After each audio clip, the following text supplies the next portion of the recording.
Hello दोस्तों, मैं हूं गिरीश चौधरी। ग्रो मोर में आप सबका स्वागत है। तो इस वीडियो में हम देखेंगे कि जेंगो का एक नया कॉन्सेप्ट है सिग्नल्स। अब बेसिकली सिग्नल्स नाम की वजह से आपको नया लगता है, पर बेसिकली प्रोग्रामिंग बेस पे बहुत ज़्यादा कोई नया नहीं है। बेसिकली ये ऐसा है कि सपोज़ हम एक फंक्शन बनाते हैं और आपको एक पर्टिकुलर ऑपरेशन के बाद उस फंक्शन को आपको यूज़ करना है, फंक्शन के ऑपरेशन को कॉल करना है, तो आपको जस्ट सिंपली फंक्शन को कॉल करना रहता है। बट यहाँ पे जेंगो ने एक फैसिलिटी ये दी है कि आप एक पर्टिकुलर ऑपरेशन कीजिए, उस ऑपरेशन के बाद आपको फंक्शन को कॉल करने की ज़रूरत नहीं है। अगर आपने सेटिंग की होगी तो वो फंक्शन अपने आप कॉल होगा। कि जैसे अगर मैं एक रिकॉर्ड सेव कर रहा हूँ तो सेव होने के बाद क्या होना चाहिए, मतलब मेल चला जाना चाहिए या एसएमएस चला जाना चाहिए, ऐसा कुछ भी हो जाना चाहिए, या मैं जो भी आपको ऑपरेशंस करना है तो उसको पोस्ट सेव बोलते हैं। मतलब कि आपका रिकॉर्ड क्रिएट हो गया उसके बाद। पर अगर आपको ऐसा कोई ऑपरेशन करना है कि आपका रिकॉर्ड क्रिएट हो उससे पहले आपको कुछ करना है, कुछ चेक करवाना है, कुछ भी करवाना है, सो वो कैसे करेंगे, तो वो भी सिग्नल के अंदर ही आता है। सो बेसिकली पर्टिकुलर ऑपरेशन करने के बाद एक फंक्शन ऑटोमेटिकली ट्रिगर होता है, मतलब ऑटोमेटिकली फायर होता है, कॉल होता है। सो उसको हम यहाँ पे जेंगो में सिग्नल के नाम से जानते हैं। अब बेसिकली थोड़ा मैं आपको बता देता हूँ। तो यहाँ पे आप देख सकते हैं, जैसे देखिए व्हाट इज सिग्नल। तो सिग्नल क्या है कि यहाँ पे देखिए एक सेंडर रहता है और रिसीवर रहता है। मतलब कि अगर मैंने कोई ऑपरेशन किया तो मैं एक सेंडर हूँ, किसी ने भी कोई ऑपरेशन किया तो वो सेंडर रहेगा। और रिसीवर क्या करेगा, जिसने भी ऑपरेशन किया मॉडल थ्रू ही हम ऑपरेशन करेंगे। क्रिएट है, डिलीट है, वो सारे मॉडल थ्रू ही होंगे। सो बेसिकली जब भी ऑपरेशन होते हैं तो रिसीवर रिसीव करता है और चेक करता है इस मॉडल थ्रू ऑपरेशन हुआ है। अगर हाँ तो वो रिसीवर, उस रिसीवर में जो भी फंक्शन कॉल किया होगा वो अपने आप फायर कर देगा। मतलब आपको बार बार वो फंक्शन कॉल करने की ज़रूरत नहीं पड़ेगी। सो आपका कोड कैसा है, थोड़ा रिलायबल हो जाएगा। आपको बहुत ज़्यादा टेंशन लेने की ज़रूरत नहीं कि ये होना चाहिए, वो होना चाहिए, अपने आप वो काम करेगा। अब जैसे यहाँ पे हम देखते हैं, दूसरा एक डायग्राम मैं आपको दिखाता हूँ। जैसे सिग्नल्स में आप देख सकते हैं that's Django signals notify use when certain actions. मैंने जैसे ही कहा कि कुछ एक्शंस आप करते हो तभी, जैसे यहाँ पे जैसे यूज़र मॉडल है, मतलब कि यूज़र का एक टेबल है, वहाँ पे अगर आपने कोई रिकॉर्ड सेव करना है तो सेव होने से पहले क्या होना चाहिए, मतलब कि क्रिएट होने से पहले क्या होना चाहिए। अगर आपको क्रिएट करना है तो उसके बाद, मतलब कि पोस्ट सेव में क्या होना चाहिए। वैसे ही अगर आपको डिलीट करना है तो डिलीट होने से पहले क्या होना चाहिए या बाद में क्या होना चाहिए। ऐसे कई सारे मेथड्स है सिग्नल की जिसको आप यूज़ कर सकते हैं। अब जैसे कुछ डिफ़ॉल्ट मेथड मैं आपको बताऊँ, देखते हैं। सो प्री इनिट है, मतलब कि आपका जो ऐप स्टार्ट हो उससे पहले क्या होना चाहिए। पोस्ट इनिट, तो उसके बाद क्या होना चाहिए, मतलब मॉडल इनिट हो उसके पहले क्या और बाद क्या होना चाहिए। सेव होने से पहले और बाद में क्या होना चाहिए। डिलीट होने से पहले और बाद में क्या होना चाहिए। मैनी टू मैनी रिलेशनशिप हो, अगर वो चेंज होती है तो क्या होना चाहिए। सो ऐसे कई सारे इवेंट्स है इसमें। सो ये डिफ़ॉल्ट है। एक दो और है कि प्री माइग्रेट भी है, कि माइग्रेट होने से पहले क्या करना चाहिए, क्या चेक करना चाहिए, तो वो भी आप यहाँ पे कर सकते हो। सो ऐसे कुछ प्री डिफाइंड इसमें सिग्नल्स है, आपको वही यूज़ करना है। आप खुद के सिग्नल्स नहीं क्रिएट कर सकते, तो ये इनफ है, आपको ज़रूरत भी नहीं पड़ेगी और ज़्यादा सिग्नल्स की। ठीक है, तो यहाँ पे देखिए सिग्नल्स और कुछ नहीं है, एक पर्टिकुलर ऑपरेशन के बाद या पहले क्या फंक्शन कॉल होना चाहिए और उसमें जो भी ऑपरेशन है वो परफॉर्म होने चाहिए, वही चीज़ है। बट ऑटोमेटिकली आपको मैन्युअली फंक्शन को कॉल करना ही करना, एक बार सेट कर दिया वो अपने आप कॉल होता रहेगा पर्टिकुलर एक्शन पे। ठीक है, सो चलिए यहाँ पे देखते हैं। देखिए सिग्नल्स में मैंने एक सबसे पहले एक एग्जांपल लिया है कि एक मॉडल बनाया है ब्लॉग पोस्ट का। मतलब हम ब्लॉग करते हैं तो इसका एक पोस्ट है, टाइटल एंड कंटेंट, और बाकी तो डेट है ऑटोमेटिक। तो इस मॉडल को हम पहले बनाते हैं। सो सबसे पहले तो यहाँ पे मैं मॉडल्स में, हमारे सर्विसेज में और मॉडल्स में ये मॉडल में बना देता हूँ। ठीक है, सो यहाँ पे इसको सिग्नल्स के लिए यूज़ करेंगे। डेफिनेटली मॉडल बनाना है तो माइग्रेशंस तो हमारा क्या करेंगे, करना ही पड़ेगा।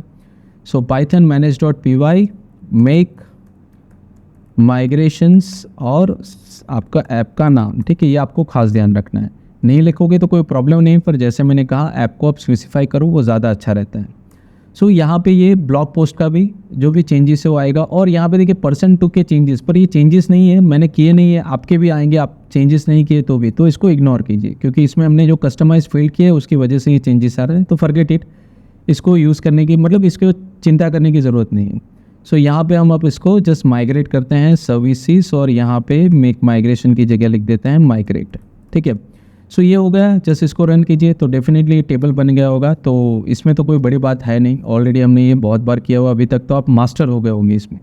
तो चलिए नेक्स्ट अब देखते हैं सिग्नल। तो सिग्नल को हम मॉडल में भी बना सकते हैं क्योंकि ये मॉडल का ही पार्ट है, पर जैसे मैंने कहा था कि अलग अलग रखो तो बेटर है, जैसे फील्ड को भी हमने रखा था अलग कस्टमाइज फील्ड को, वैसे ही सिग्नल्स को भी हम अलग रखते हैं। तो यहाँ पे एक मैं फाइल बना देता हूँ, सॉरी सर्विसेज ऐप में, सो दैट इज़ signals.py। कोई भी नाम दे सकते हैं, ऐसा कुछ नहीं है कि यही नाम देना है आपको। देखिए यहाँ पे ऑलरेडी मैंने फाइल बना के रखी थी टेस्टिंग के लिए, तो इसको मैं डिलीट कर देता हूँ पहले, एक और फिर से मैं बना देता हूँ signals.py, ठीक है। सो यहाँ पे ये फाइल नेम आ गया। अब यहाँ पे मुझे क्या इंपोर्ट करना है, सबसे पहले मुझे इंपोर्ट करना है कि कौन सी मेथड मुझे यूज़ करनी है। तो पोस्ट सेव, ऐसे आप सारी इंपोर्ट भी कर सकते हैं। देखिए आप यहाँ पे जाके आप कंट्रोल स्पेस बार करेंगे तो ये सारी प्रीबिल्ट मेथड इसमें आपको दिखेगी कि डिलीट विनीट जो भी मैंने आपको बताया। देखिए पोस्ट माइग्रेट है, प्री माइग्रेट ये भी है। सो चलिए और भी है, देखिए M2M चेंज, क्लास प्रिपेयर्ड। तो आगे अब में हमें और भी सिग्नल्स हैं तो उसकी ट्यूटोरियल्स हम आगे भी देखेंगे। अभी ORM का कॉन्सेप्ट हम पढ़ रहे हैं तो उसके हिसाब से हम यहाँ पे देखते हैं, ठीक है। सो यहाँ पे हम क्या कर रहे हैं, पोस्ट सेव के लिए, मतलब कि कोई भी नया रिकॉर्ड क्रिएट होगा उसके बाद क्या ऑपरेशन करना है उसके लिए हम यहाँ पे सिग्नल क्रिएट कर रहे हैं, ठीक है। सो यहाँ पे हम देखते हैं, सो मॉडल्स तो ठीक है, यहाँ पे ब्लॉग पोस्ट, और यहाँ पे हम एक रिसीवर, सबसे पहले अब रिसीवर इंपोर्ट करते हैं हम।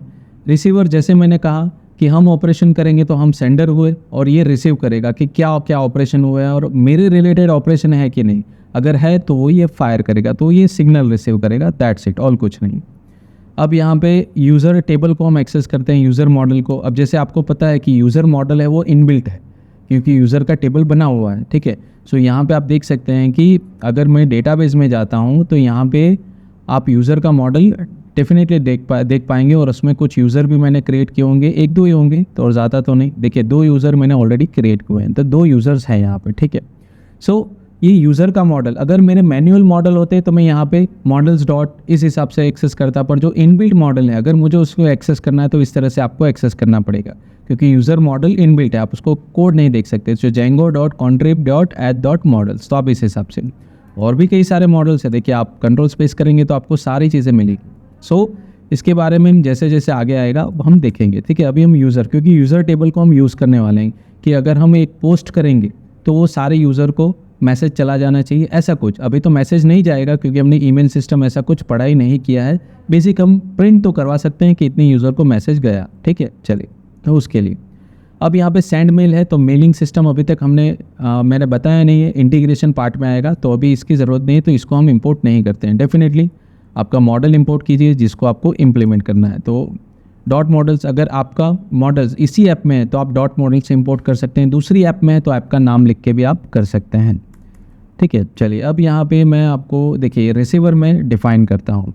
रिसीवर में क्या है वो मैं आपको सारी चीज़ इम्प्लीमेंट करता हूँ, एक्सप्लेन करता हूँ। सबसे पहले रिसीवर में देखिए, सबसे पहले आपको किस एक्शन पे आपको परफॉर्म करना है, रिसीव करना है सिग्नल, तो यहाँ पे मैंने पास किया है पोस्ट सेव। देखिए यहाँ पे पैरामीटर देखेंगे तो सिग्नल, किस रिसीव पे आपको सिग्नल करना, किस एक्शन पे आपको रिसीव सिग्नल करना है, तो ये आपको देखना है। और सेंडर कौन होगा, मतलब कौन से मॉडल में चेंजेस होंगे तो ये सिग्नल मुझे रिसीव करना है, तो ब्लॉग पोस्ट में, तो ये सेंडर हो गया। अब एक चीज़ है सेंड नोटिफिकेशन, मैं एक फंक्शन बनाता हूँ, ठीक है। और यहाँ पे मैंने सेंडर 4 पैरामीटर पास किए हैं, तो जो सेंड करेगा, इंस्टेंस मीन्स यही हुआ ब्लॉग पोस्ट कि वही मेरा इंस्टेंस होगा। क्रिएटेड कि अगर रिकॉर्ड क्रिएट हुआ है कि नहीं ये चेक करने के लिए मेथड है, ठीक है। और यहाँ पे आर्ग्यूमेंट्स, अभी हम सिर्फ 2 ही चीज़ यूज़ कर रहे हैं। सो यहाँ पे देखिए एक ये चेक कर रहे हैं कि इफ़ नया रिकॉर्ड क्रिएट होता है तो मुझे क्या करना है, एक सब्जेक्ट नाम के वेरिएबल में एक मैसेज ले लो, मैसेज में a new blog post instance dot title. अब इंस्टेंस डॉट टाइटल क्या है, तो बेसिकली हमारा जो मॉडल है उसकी फील्ड है और कुछ नहीं है। ये देखिए टाइटल, आप कंटेंट भी लिख सकते हो, वो आपकी चॉइस है, जो भी फील्ड आपको कॉल करनी है। तो मतलब कि मैसेज में मैं लिखता हूँ कि भाई ये टाइटल के साथ ये ब्लॉग पोस्ट क्रिएट हुआ है, ठीक है, पब्लिश हुआ है। रिसिपिएंट में क्या है, रिसिपिएंट में मेरे यूज़र्स हैं, तो यूज़र्स को मैं कैसे एक्सेस कर रहा हूँ, देखिए इसको एक लाइन में लिख के बताता हूँ। So users dot object dot filter, सबसे पहले मैं फ़िल्टर करता हूँ कौन से यूज़र, जो स्टाफ के हैं, स्टाफ ट्रू। तो यहाँ पे देखिए ये देखिए ऑलरेडी यहाँ पे स्टाफ ट्रू के ऑप्शंस होगा, देखिए ई स्टाफ, तो ये स्टाफ के मेंबर्स है, तो स्टाफ का ट्रू है, स्टाफ के मेंबर्स है, उसी को ये मैसेज जाना चाहिए, इसलिए मैंने वैसा लिखा है कि जो भी स्टाफ मेंबर ट्रू है तो स्टाफ के मेंबर होने चाहिए, तो उसको लिस्ट बनाओ उसकी, और ईमेल उसका एक्सेस करो और फ्लैट ट्रू मतलब पहले भी मैंने बताया था कि अगर फ्लैट फॉल्स होता तो सिंगल कोट्स में आपके रिकॉर्ड आएंगे, फ्लैट ट्रू होगा तो विदाउट कोट्स आपके रिकॉर्ड्स आएंगे। तो यहाँ पे मैं ईमेल पर, जैसे आपको पता है कि यहाँ पे कोई ईमेल है ही नहीं, सो बेसिकली मैं यहाँ पे ईमेल की जगह यूज़र नेम कॉल करता हूँ। सो बेसिकली यहाँ पे देखिए यूज़र नेम मैं लिख देता हूँ, यूज़र नेम, ठीक है, क्योंकि ईमेल है नहीं तो शो नहीं होगा, तो इसलिए मैंने यूज़र नेम लिख दिया। देखिए ये फॉर्मेट के हिसाब से नीचे आ रहा है तो कोई इशू नहीं, आप एक लाइन में भी लिख सकते हैं। अब मैंने प्रिंट करना है, सब्जेक्ट्स मैंने ले लिया तो उसको प्रिंट करता हूँ, मैसेज को, रिसिपेंट को। रिसिपेंट एक से ज़्यादा है तो हमें लिस्ट में देखेंगे, एक होगा तो भी लिस्ट में ही दिखेगा क्योंकि हम यहाँ पे उसको लिस्ट में कन्वर्ट कर रहे हैं। सो इसकी वजह से तो यहाँ पे ये सिग्नल्स हमारा क्रिएट हो गया, ठीक है। अब यहाँ पे देखिए मैंने मेल सिस्टम भी लिखा है पर मेल इम्प्लीमेंटेशन नहीं बताया, तो वो आगे हम देखेंगे। अब सबसे पहले हमें क्या सेटअप करना है, सबसे पहले हमें सेटअप करना है कि हमारी ऐप जो फाइल होती है, जो भी हमारे ऐप की जो ऐप फाइल है, देखिए apps.py, उसमें हमें इसको रजिस्टर या सेव करना है। तो रेडी करना है इसको सबसे पहले इस तरह से। सो यहाँ पे हमने ये ध्यान रखना है, इस तरह से यूज़ करना है इंपोर्ट। तो यहाँ पे जो भी हमारी फाइल है उसी को यूज़ करना है। सो बेसिकली मैं लिखता हूँ, आपको पूरा प्रॉपर लिखना पड़ेगा, ध्यान रखना है आपको, ठीक है। सर्विसेज डॉट, अब यहाँ पे आपकी फ़ाइल कौन सी है, तो सिग्नल्स हमारी फ़ाइल है, तो ये आपको प्रॉपर लिखना पड़ेगा। आधा अधूरा लिखोगे सर्विस डॉट तो ऐसा नहीं चलेगा, ठीक है। तो ये आपको ध्यान रखना है। सेकंड चीज़, आपकी जो ऐप है वो इंस्टॉल्ड होनी चाहिए, जो ऑलरेडी हमारी है। देखिए यहाँ पे अगर आप सेटिंग में देखोगे तो ऑलरेडी हमने myapps.services इंस्टॉल करके रखी है, तो अभी उसकी ज़रूरत नहीं है, तो दैट्स ओके। तो ये आपको ध्यान में रखनी है। सो चलिए अब यहाँ पे अब इसको हम व्यू के थ्रू यूज़ करते हैं, तो एक व्यू बनाते हैं। तो चलिए यहाँ पे एक व्यू क्रिएट करते हैं और व्यू का नाम हमने रखा है क्रिएट ब्लॉग पोस्ट। तो यहाँ पे चलिए एक ब्लॉग पोस्ट यहाँ पे हमने क्रिएट कर दिया। सो ये देखिए एक नया रिकॉर्ड ही क्रिएट कर रहा है, सेव मेथड यूज़ कर रहा है, ये ऑलरेडी हमने एग्जांपल देखे हैं प्रीवियसली, ठीक है। और एक HTTP रिस्पॉन्स भी हमें देना है क्योंकि ये HTTP रिस्पॉन्स रिटर्न करता है। तो एक मैसेज हम प्रिंट कर देंगे पेज में, जहाँ भी हम कॉल करेंगे that post has been created, okay. तो ये सिर्फ क्रिएट हो गया उसकी वजह से। सो यहाँ पे ये जस्ट कमेंट है, उसको जस्ट आप इस तरह से लिख सकते हैं, वो आपकी चॉइस है। और चलिए इसको ना भी लिखो तो चलेगा, पर फिर भी मैंने यहाँ पे देखिए लिखा है signal will be triggered automatically upon saving the blog post. जैसे ही मैं ये सेव करूँगा तो जैसे मैंने वो सिग्नल क्रिएट किया था तो वो क्या आ जाएगा, यहाँ से मैं सेंड करूँगा, मतलब सेंडर हुआ, मैं क्रिएट किया तो सेंडर हुआ। तो जैसे मैंने सेव किया तो ये सिग्नल होगा, तो ये ऐप थ्रू जाएगा सिग्नल फाइल पे। सिग्नल फाइल पे वो चेक करेगा, रिसीवर चेक करेगा कि चलो सेव हो गया। अब कौन से मॉडल में, ब्लॉग पोस्ट में सेव हुआ है तो अब ये फायर करो, तो ये ऑटोमेटिकली फायर करेगा, मुझे ये फंक्शन वहाँ पे कॉल करने की ज़रूरत नहीं पड़ेगी। सो ये एक एडवांटेज है यहाँ पे। तो चलिए ये हो गया। अब डेफिनेटली इसका हमें URL में भी ऐड करना पड़ेगा, तो चलिए URL में ऐड करते हैं इसको। सो व्यू का नाम है वही हम लिख देते हैं क्रिएट ब्लॉग पोस्ट। तो चलिए ये हो गया, तो क्रिएट ब्लॉग पोस्ट, और यहाँ पे उसी व्यू को हम कॉल भी कर देते हैं। सो यहाँ पे हम लिखते हैं क्रिएट ब्लॉग पोस्ट, ठीक है। अब ये हो गया। सो एडमिन में तो हमें कुछ करने की ज़रूरत नहीं है, तो यहाँ पे ये सारी चीज़ें हो गई। तो जैसे मैंने आपको बताया कि अब जैसे ही मैं ये व्यू कॉल करूँगा तो जैसे ही ये सेव होगा वैसे ही ये सिग्नल ट्रिगर होगा। और यहाँ पे प्रिंट लिखा है तो ये हमें यहीं पे टर्मिनल में ही मैसेज शो करेगा, ये सारी चीज़ें अगर सही हो रहा सब कुछ तो, ठीक है। तो यहाँ पे हम रन करते हैं, हमारे मेथड है, पेज है, एप्लीकेशन है, रन सर्वर। सो चलिए इसको रन करके देखते हैं एक बार।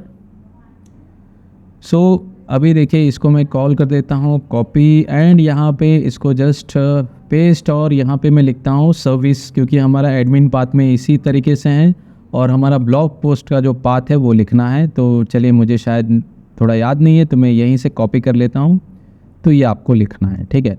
सो यहाँ पे मैं इसको पेस्ट कर देता हूँ। अब देखिए यहाँ पे मैं इस पेज को भी थोड़ा ओपन रखता हूँ, चलिए इसको बाद में देखेंगे। यहाँ पे टर्मिनल देखिए अभी कुछ नहीं है, ब्लैंक है। अब जैसे ही मैं यहाँ पे पेस्ट करता हूँ और रिफ्रेश करता हूँ, देखिए पोस्ट हैज़ बिन क्रिएटेड, मतलब क्रिएट हो गया। तो यहाँ पे देखिए, ये देखिए हो गया। यहाँ पे आपको दिख रहा है कि मैसेज दिख रहा है कि न्यू ब्लॉग पोस्ट पब्लिश, जो हमने सिग्नल में लिखा है, ठीक है। सिग्नल फाइल में ओपन करता हूँ, देखिए न्यू ब्लॉग पब्लिश्ड, और यहाँ पे टाइटल के साथ, कौन से टाइटल के साथ, तो न्यू ब्लॉग पोस्ट, वही टाइटल हमने दिया है। व्यू में आप देख सकते हैं, देखिए न्यू ब्लॉग पोस्ट वही टाइटल दिया और कंटेंट ये दिया है, ठीक है। और रिसिपेंट कौन कौन से है, देखिए जो मेरे यूज़र्स हैं, एडमिन 1 एडमिन 2, क्योंकि हमने यूज़र नेम दिया था तो इस हिसाब से। क्योंकि ईमेल नहीं था, तो जितने भी मेरे स्टाफ के यूज़र्स हो वो सारे यहाँ पे कॉल हो गए। तो इस तरह से सिग्नल फायर होता है। सो बेसिकली जब हमने रिकॉर्ड सेव किया तो वो सेव के साथ सबसे पहले उसने चेक किया कि इसके साथ कोई सिग्नल जुड़ा हुआ है कि नहीं। जुड़ा हुआ मिला तो सिग्नल के पास रिसीवर ने उसको रिसीव किया और उसके बाद उससे रिलेटेड अगर मॉडल था तो उसने यहाँ पे इसको फायर किया। तो इस तरह से सिग्नल काम करता है। देखिए कोई हार्ड नहीं है, जस्ट आपको फ्लो ध्यान रखना है कि आपको क्या करना है। आप जब भी कोई ऑपरेशन करेंगे वो ऑपरेशन सबसे पहले app.py में जाएगा, अगर उसमें सिग्नल फाइल है तो वहाँ पे जाएगा, रिसीवर है तो उसको रिसीव करके वो फायर करेगा। दैट्स इतना ही ध्यान रखना है।